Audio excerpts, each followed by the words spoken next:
Мобилизованные бойцы из Коми и 9-й отряд «Барс» передают привет родным и близким. Солдаты получили гуманитарную помощь и новогодние подарки, собранные жителями Коми и Чувашской республики.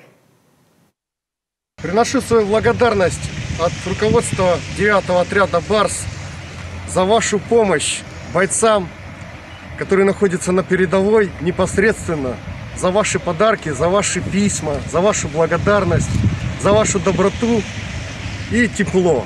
К сожалению, здесь не все. Все остальное находится в кузове КАМАЗа. Здесь только малая часть ваших подарков. Но от чистого сердца, как говорится, спасибо вам огромное. Гуманитарную помощь бойцам передают лично в руки, чтобы она не терялась.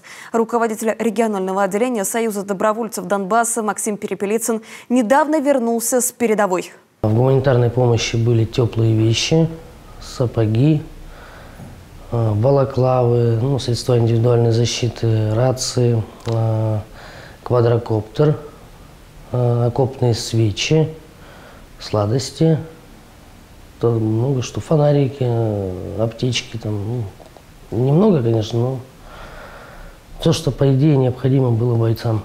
Ну и главное, сладости и письма, потому что Новый год все-таки скоро.